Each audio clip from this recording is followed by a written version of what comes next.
సుమన్ టీవీలో మీ business promotions కోసం ఈ కింది నెంబర్ను సంప్రదించగలరు.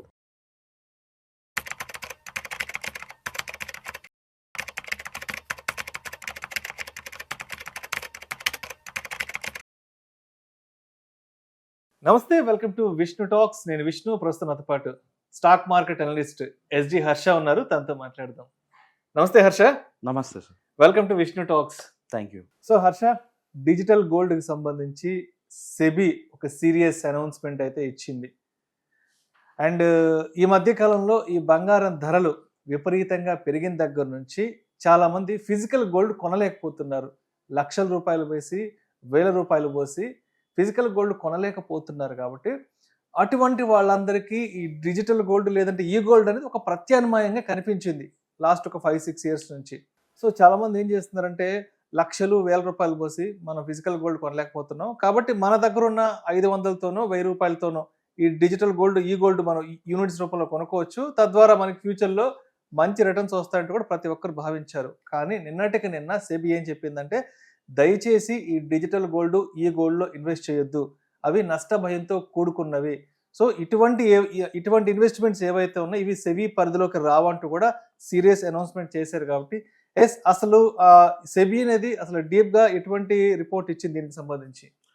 Correct sir. సో మనం ఫస్ట్ ఆఫ్ ఆల్ గోల్డ్లో ఇన్వెస్ట్ చేయాలంటే మనకుండే 2 రూట్స్. ఒకటి వచ్చి డైరెక్ట్గా వెళ్ళి జ్యువెలరీ కొనడం, లేదంటే గోల్డ్ బార్స్, గోల్డ్ కాయిన్స్ కొనొచ్చు.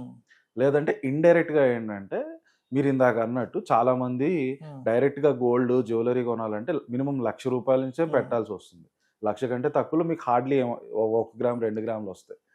సో మినిమం 1,00,000 లేదా 10,000తో ఒక 1 గ్రామ్ గోల్డ్ కాయిన్లు మినిమం స్టాండర్డ్. కాబట్టి 500-1000 రూపాయలు ఇన్వెస్ట్ చేయడానికి వాళ్ళ కోసమని డిజిటల్ ఫార్మాట్లో ఇండైరెక్ట్గా గోల్డ్ ఇన్వెస్ట్ చేసే రూట్స్ మనకు స్టార్ట్ అయ్యాయి. వాటిలో ఆ రూట్స్ ఏమేమి ఉన్నాయి? ఒకటి వచ్చి గోల్డ్ ఈటీఎఫ్స్ స్టాక్ మార్కెట్లో లిస్ట్ అయి ఉంటాయి. స్టాక్ ప్రైస్ లాగా గోల్డ్ ప్రైస్ పెరిగితే దానికి గోల్డ్ ఈటీఎఫ్ డైరెక్ట్ లింక్ ఉంటుంది. కాబట్టి గోల్డ్ ప్రైస్ ఎంత పెరిగితే ఈ గోల్డ్ ఈటీఎఫ్ ప్రైస్ కూడా అంతే పెరుగుతుంది. రెండోది వచ్చి గవర్నమెంటే సావరిన్ గోల్డ్ బాండ్స్ అని డెట్ రూపంలో రిలీజ్ చేసింది. అయితే గోల్డ్ ప్రైస్లు బాగా పెరిగిపోయేసరికి అది గవర్నమెంట్కి కొంచెం నష్టం వచ్చేసరికి అది ఆపేసింది ప్రస్తుతానికి. మూడోది వచ్చేసి ఈ డిజిటల్ గోల్డ్. రైట్, ఇండైరెక్ట్గా మనకి గోల్డ్లో ఇన్వెస్ట్ చేయడానికి ఉన్న 3 main roots: gold ETFs, sovereign gold bonds లేదా డిజిటల్ గోల్డ్. డైరెక్ట్గా కొనాలి మన ఆబ్వియస్ మెయిన్ ప్రాబ్లం ఏంటంటే ఎక్కువ డబ్బులు ఒకటేసారి పెట్టాలి. కరెక్ట్.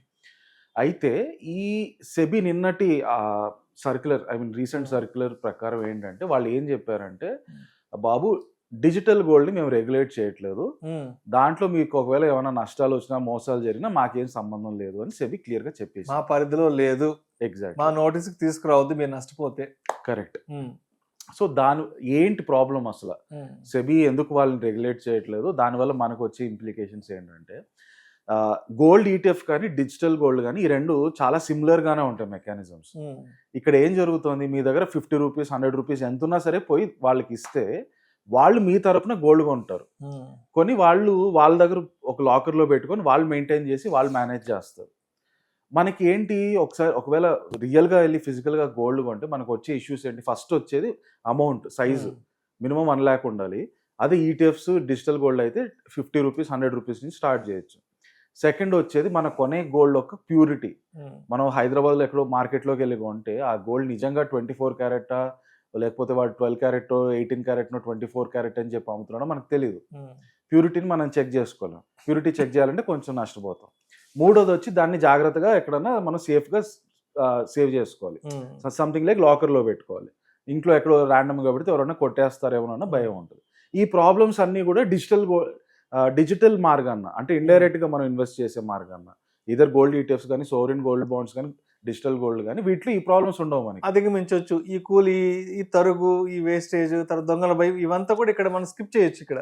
కరెక్ట్. ఫ్యూచర్లో మీకు ఎప్పుడన్నా మీరు ఒకవేళ దాన్ని జ్యువెలరీ కన్వర్ట్ చేసుకోవాలంటే అప్పుడు మీరు మీ డిజిటల్ గోల్డ్ కానీ గోల్డ్ ఈటీఎఫ్ కానీ అమ్మేసి ఆ డబ్బులతో రియల్ గోల్డ్ కొని దానికి జస్ట్ మేకింగ్ ఛార్జెస్ ఇచ్చి మీకు కావాల్సిన జ్యువెలరీ చేసుకోవచ్చు. అలా నడుస్తుండింది. అయితే ఇప్పుడు ఈ సెబీ రెగ్యులేషన్ ఎందుకు ఇంపార్టెంట్ అంటే, గోల్డ్ ఈటీఎఫ్ని సెబీ ఎలా రెగ్యులేట్ చేస్తుంది? ఫస్ట్ ఆఫ్ ఆల్ రెగ్యులర్గా చెక్ చేస్తారు. సెబీ వాళ్ళ ఓన్ స్టాఫ్ వచ్చి ఎవరెవరైతే గోల్డ్ ఈటీఎఫ్స్ నడుపుతున్నారో వాళ్ళ దగ్గరకు వచ్చి ఎప్పటికప్పుడు చెక్ చేస్తారు. ఏం చెక్ చేస్తారు? మీ దగ్గర జనాలు ఎంత డబ్బులు ఇచ్చారో దానికి తగ్గట్టు అంత క్వాంటిటీ గోల్డ్ నిజంగా కొన్నారా లేదా. సెకండ్, ఆ కొన్న గోల్డ్ యొక్క క్వాలిటీ 24 క్యారెక్టా కాదా. థర్డ్, ఇదంతా చాలా సేఫ్ గా ఎక్కడన్నా దాచిపెట్టి ఉంచుతున్నారా లేదా. ఎందుకంటే సింపుల్ గా ఆ గోల్డ్ ఈటీఎఫ్ అతను రేపు పొద్దున్న లేచి నాకు గోల్డ్ ఎక్కడ కనిపించట్లేదు, ఎవరో దొంగలో చెతికిపోయారంటే ప్రాబ్లం అవుతుంది. అందుకని సెబీ వాళ్ళు వచ్చి అది మీరు ఎలా జాగ్రత్తగా దాచిపెడుతున్నారు. ఇన్ఫాక్ట్ ఎవరెవరైతే అది గోల్డ్ ని కస్టోడియన్ లో జాగ్రత్తగా దాచిపెడతారో వాళ్ళు కూడా సెబీ రిజిస్టర్డ్ కంపెనీసే ఉంటారు. సెబీ వాళ్ళు స్ట్రిక్ట్ గైడ్ లైన్స్ వస్తుంది, అర్త్క్వేక్ వచ్చినా కూడా ఆ గోల్డ్కి ఏం కాకూడదు అని. అంత జాగ్రత్తమైన రూమ్స్ కన్స్ట్రక్ట్ చేసి వాళ్ళు చాలా సేఫ్గా మీ గోల్డ్ని ఉంచుతారు. ఇది బాగా నడుస్తుంది ఒక వైపు. ఇంకో వైపు ఏం జరిగిందంటే మన ఫోన్పే కానీ పేటిఎం కానీ ఇలాంటి రకరకాల యాప్స్, ప్రతి యాప్స్ కూడా డిజిటల్ గోల్డ్ కొనండి అండ్ చాలా మంది జనాలు ఇవన్నీ యూజ్ చేస్తారు కాబట్టి అందరికి ఇమీడియట్ గా వాళ్ళు యాప్ ఓపెన్ చేయగానే డిజిటల్ గోల్డ్ కొనుక్కోవచ్చు, డిజిటల్ గోల్డ్ కొనుక్కోవచ్చు, 5 రూపీస్ 10 రూపీస్ అయినా కొనుక్కోవచ్చు అంటే చాలా అట్రాక్టివ్ గా ఉంటుంది. బానే ఉంది. ఒకవేళ ఫోన్పే కనుక నిజంగా సెబీ వాళ్ళు చెప్పినట్టు అన్ని రకాలుగా మనం ఎంత డబ్బులు వాళ్ళ దగ్గర పెడితే కరెక్ట్ గా అంత లెవెల్కి వాళ్ళు గోల్డ్ క్వాంటిటీ కొనడం, అది 24 క్యారెట్ గోల్డే అని వాళ్ళు అష్యూరెన్స్ ఇవ్వడం, అట్ ద సేమ్ టైం జాగ్రత్తగా సేఫ్గా ఉంచితే అంతా సూపర్. కానీ సెబీ మేము అసలు వాళ్ళని రెగ్యులేటే చేయట్లేదని అంటే అర్థం ఏంటంటే మనకు తెలియని కూడా తెలియదు ఫోన్పే ఏం చేస్తుంది మన డబ్బులతో. వాళ్ళు అసలు మనం అందరం కలిసి ₹1,00,00,000 దాంట్లో పెడితే అసలు ₹1,00,00,000 సరిపడినంత గోల్డ్ వాళ్ళు నిజంగా కొన్నారా లేదా కూడా మనకు తెలియదు. అంతే కదా, మనం అందరం ఒక్కొక్కరు పోయి చెక్ చేయలేం కదా, రైట్. సెబీ రెగ్యులేటెడ్ అయితే సెబీ వచ్చి చెక్ చేస్తుంది. సరే క్వాంటిటీ కొన్నారా అనుకుందాం, కొంటే అసలు నిజంగా 24 క్యారెక్టా కాదని మనకి ఎలా తెలుస్తుంది, అది కూడా మనం చెక్ చేయలేం. సో వాళ్ళు మనం కావాల్సినంత క్వాంటిటీ కొన్నారా మనకు తెలీదు, ఆ కొన్న క్వాంటిటీ యొక్క క్వాలిటీ అది ప్యూర్ క్వాలిటీయా కాదా కూడా మనకు తెలియదు. ఒకవేళ సరే కొన్నారు, క్వాంటిటీ మనం ఎంత డబ్బులు పెడితే అంత క్వాంటిటీ కొన్నారు, 24 క్యారెట్టే కొన్నారు అనుకున్నాం, దాంతో సరిపోతుందా? అది జాగ్రత్తగా సేవ్ చేయాలి ఒకటి. రెండోది, ఆ కంపెనీ ఫోన్పే వాళ్ళు పేటిఎం వాళ్ళు ఎవరో ఆ గోల్డ్ని ఎక్కడో తాకట్టు పెట్టి దాని మీద లోన్స్ తీసుకొచ్చి వాళ్ళు బిజినెస్ లో వాడుకోవచ్చు కదా, మీకు ఎలా తెలుస్తుంది? అదే మీరు సెబీ రెగ్యులేటెడ్ గోల్డ్ ఈటీఎఫ్స్ లో అయితే సెబీ స్ట్రిక్ట్ రూల్స్ ఉంటుంది. మీరు మీ దగ్గర ఉండే గోల్డ్ మీద మీరు ఎటువంటి రకంగాను దాన్ని మానిటైజ్ చేయడానికి వీలు లేదు. అంటే దాన్ని తాకట్టు పెట్టి మీరు మళ్ళీ డబ్బులు తెచ్చుకోవడానికి ఎటువంటి ఆస్కారం లేకుండా సెబీ చూసుకుంటుంది. అదే వీటిల్లో సెబీ రెగ్యులేట్ చేయట్లేదు అంటే అప్పుడు వీళ్ళు మన గోల్డ్తో ఒకవేళ నిజంగా గోల్డ్ పెట్టినా కూడా దాంతో వీళ్ళు ఏం చేస్తున్నారో కూడా మనకు తెలియదు. వాళ్ళు దాన్ని స్టాక్ మార్కెట్లో పెడితే డబ్బులు వస్తాయని చెప్పి ఆ గోల్డ్ మొత్తం తాకట్టు పెట్టి స్టాక్స్ లో పెట్టి డబ్బులు పోగొట్టారు, డైవర్ట్ చేయొచ్చు కదా, రైట్. లేదా దాని మీద అప్పు తీసుకొచ్చి అది ఎక్కడో లాస్ చేస్తే బ్యాంక్ వాళ్ళు వచ్చి ఆ గోల్డ్ ఎత్తుకెళ్ళిపోతే మన సంగతి ఏంటి? ఎగ్జాక్ట్లీ. ఓవర్ నైట్ మనం పెట్టిన డబ్బులు అంతా మాయమైపోవచ్చు. సో ఈ రిస్క్లన్నీ ఉంటాయి డిజిటల్ గోల్డ్ లో మీరు కొనేటప్పుడు. సో సెబీ అందుకే చాలా మంది ఆ డిజిటల్ గోల్డ్ లో ఇష్టం వచ్చినట్టు డబ్బులు పెట్టేస్తున్నారని సెబీ క్లియర్ గా చెప్పింది, బాబు మేమైతే వాటిని రెగ్యులేట్ చేయట్లేదు, అవి కానీ రేపు సడన్ గా మూవ్ చేసుకొని వెళ్ళిపోయారంటే మాకేం సంబంధం లేదని చెప్పేసి. సో ఎవరెవరైతే డిజిటల్ గోల్డ్ లో డబ్బులు పెడుతున్నారో వాళ్ళందరూ దానికంటే హ్యాపీగా సెబీ రిజిస్టర్డ్ గోల్డ్ ఈటీఎఫ్స్ చాలా మంది ఆఫర్ చేస్తున్నారు. అవి మీ డిమాట్ అకౌంట్ లో సేఫ్ గా ఉంటాయి. సో ఆల్వేస్ చూస్ అ సెబీ రిజిస్టర్డ్ గోల్డ్ ఈటీఎఫ్ దాన్ ఓవర్ డిజిటల్ గోల్డ్.